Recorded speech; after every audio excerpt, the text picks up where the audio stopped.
नमस्कार. पुन्हा एकदा आपले सर्वांचे स्वागत आहे. राज्य कर्मचाऱ्यांसाठी आनंदाची बातमी. जुनी पेन्शन लागू करण्याचा न्यायालयाचा महाराष्ट्र शासनाला आदेश.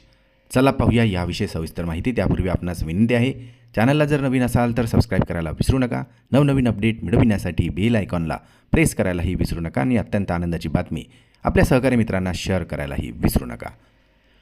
जुनी पेन्शन योजनेबाबत मुंबई उच्च न्यायालयाचा एक मोठा निकाल समोर आलेला आहे. यामुळे आता जुनी पेन्शन योजनेचा लाभ लागू करण्याचे निर्देश देण्यात आलेले आहे. मुंबई उच्च न्यायालयामध्ये जुनी पेन्शन योजना लागू करण्याबाबत अनेक राज्य कर्मचाऱ्यांनी याचिका दाखल केलेली होती. सदर याचिकाकर्त्यांना जुनी पेन्शन योजनेचा लाभ लागू करण्याचे निर्देश उच्च न्यायालयाने दिलेला आहे. मात्र निर्णयानुसार कोणत्या कर्मचाऱ्यांना जुनी पेन्शन योजना लागू होणार, चला तर पाहूया. केंद्र सरकारच्या धर्तीवर राज्य शासन सेवेत 1/11/2005 पूर्वी नियुक्त कर्मचाऱ्यांना जुनी पेन्शन योजना लागू करण्याचे निर्देश आपल्या निर्णयात दिलेले आहे. परंतु राज्यातील इतर पात्र कर्मचाऱ्यांना सदर लाभ अद्याप लागू नव्हते. उच्च न्यायालयाच्या 26/2/2026 रोजीच्या निकालानुसार सदर लाभ याचिकाकर्ता कर्मचाऱ्यांना लागू करण्याचे निर्देश मुंबई उच्च न्यायालयाने दिलेले आहे.